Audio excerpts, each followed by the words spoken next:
इस शॉट के साथ ये मुकाबला जीत लिया है भारत ने। बहुत ही शानदार जीत पाकिस्तान के खिलाफ। Hi hello welcome back to my channel. Pak ప్లేయర్లను తమ దగ్గరికి రానియకుండా భారత ఆటగాళ్లు తలుపులు మూసేసుకున్నారు. On the other hand, have quite a lot of work cut out for them as they move forward to take on the UAE. Suryabhai పాకిస్తాన్తో జరిగిన మ్యాచ్లో కెప్టెన్ ఇన్నింగ్స్ ఆడాడు. చాలా కాలంగా పెండింగ్లో ఉన్న లెక్కలు సరిచేశాడు. కామ్గా ప్రశాంతంగా ఆడి జట్టును విజయ తీరాలకు చేర్చి కెప్టెన్సీలో తన బాధ్యతను మెచ్యూరిటీని పెంచిందని నిరూపించాడు. Comprehensive win, 131 for 3, only requiring 50. Cricket అంటే కేవలం ఆట మాత్రమే కాదు, కొన్నిసార్లు అది మన దేశభక్తికి, మన ఆత్మగౌరవానికి ప్రతీక. ముఖ్యంగా భారత్ పాకిస్తాన్ మ్యాచ్లలో ఈ భావోద్వేగాలు ఉన్నత స్థాయికి చేరుకుంటాయి. పాకిస్తాన్ ఆటగాళ్లకు షేక్ హ్యాండ్ ఇవ్వకుండా గ్రౌండ్ నుంచి వెనక్కి వచ్చేయడం, విజయాన్ని సైనిక బలగాలకు అంకితం ఇస్తున్నట్లు ప్రకటించడం, పెహల్గాం బాధితుల గురించి మాట్లాడడం ద్వారా తాను ముందు భారతీయుణ్ణి, ఆ తర్వాతే క్రికెటర్ని అని చాటాడు. ఆసియా కప్లో పాకిస్తాన్తో జరిగిన మ్యాచ్లో టీమిండియా సాధించిన విజయం కేవలం ఆటపరమైనదే కాదు, అంతకు మించి చాలా గొప్ప సందేశాన్ని ఇచ్చింది. 2.5 overs, India registering their win versus Pakistan by 7 wickets. Asia కప్లో భారత్ వరుసగా రెండో విజయాన్ని సాధించింది. తొలి మ్యాచ్లో యుఏఈని చిత్తు చేసిన మన టీమిండియా రెండో మ్యాచ్లోనూ పాకిస్తాన్పై 7 వికెట్ల తేడాతో ఘన విజయం సాధించింది. ఈ మ్యాచ్లో ఏ దశలోనూ పాకిస్తాన్కు ఛాన్స్ ఇవ్వకుండా భారత్ స్పష్టమైన ఆధిపత్యాన్ని చూపెట్టింది. మొదట భారత బౌలర్లు విజృంభించడంతో దాయాది బ్యాటర్లు చేతులెత్తేశారు. ఆఖర్లో షాహిన్ అఫ్రిది దూకుడుగా ఆడటంతో 127 పరుగులు చేయగలిగింది. లేకపోతే 100 పరుగుల్లోపే ఆల్అౌట్ అయి ఉండేది.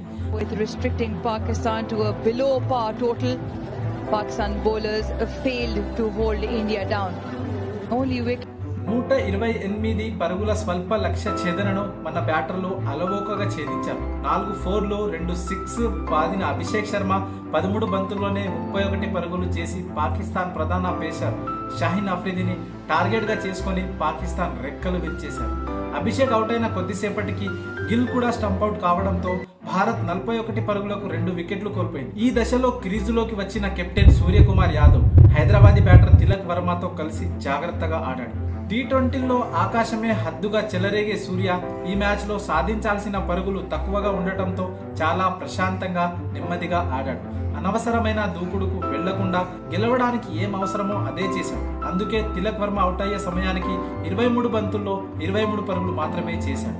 ఆ తర్వాత గేర్ మార్చి బౌండరీలు బాది చివరకు 37 బంతుల్లో 47 పరుగులతో నాట్అవుట్గా నిలిచాడు. సూఫియా ముకిం వేసిన 16వ ఓవర్లో 6 బాది జట్టును విజయ తీరాలకు చేర్చాడు. సహచర బ్యాటర్ శివం దూబేతో కలిసి మైదానాన్ని వీడాడు. ఇక్కడే సూర్యకుమార్ యాదవ్ కేవలం ఒక క్రికెటర్ మాత్రమే కాదని, అంతకు మించి ఒక భారతీయుడు అని నిరూపించాడు. మ్యాచ్ ముగిశాక ప్రత్యర్థి జట్టు ఆటగాళ్లతో బ్యాటర్లు షేక్ హ్యాండ్ చేస్తూ ఉంటారు. కానీ సూర్య మాత్రం అలాంటి ఫార్మాలిటీస్ జోలికి వెళ్లకుండా దూబేను తీసుకొని నేరుగా డగౌట్కి వెళ్ళాడు. ఓ కెప్టెన్గా బాధ్యతాయుతంగా ఆడిన సూర్య 145 కోట్ల మంది ప్రతినిధిగా మన శత్రు దేశానికి బలమైన సంకేతాలు పంపించాడు. ప్రతి భారతీయుడి మదిలో ఉన్న ఆలోచనలని తన మాటల రూపంలో వ్యక్తపరిచాడు. మ్యాచ్ అనంతరం సూర్య మాట్లాడుతూ ఈ విజయాన్ని భారత సైనిక బలగాలకు అంకితం ఇస్తున్నట్లు ప్రకటించాడు. పహల్గాం ఉగ్రదాడి బాధిత కుటుంబాలకు అండగా ఉంటామని సూర్య ప్రకటించాడు. అంతర్జాతీయ వేదికపై సూర్య మాట్లాడిన తీరు భారతీయులందరినీ ఆకట్టుకుంటుంది. టాస్ సమయంలో ప్రత్యర్థి కెప్టెన్కు షేక్ హ్యాండ్ ఇవ్వకపోవడం, మ్యాచ్ గెలిచాక పాక్ ప్లేయర్లను కనీసం కన్నెత్తి చూడకుండా రావడం, ఇవన్నీ చూస్తే సూర్య కావాలని చివరి వరకు క్రీజ్లో నిలబడ్డాడేమో అనిపిస్తుంది. ఈ విజయం పట్ల సూర్యతో సహా భారత ఆటగాళ్ళెవరూ పెద్దగా ఎక్సైట్ కూడా కాలేదు.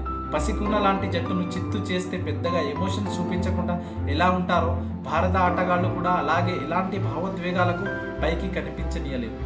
పాక్ ప్లేయర్లను తమ దగ్గరికి రానియకుండా భారత ఆటగాళ్లు తలుపులు మూసేసుకున్నారు.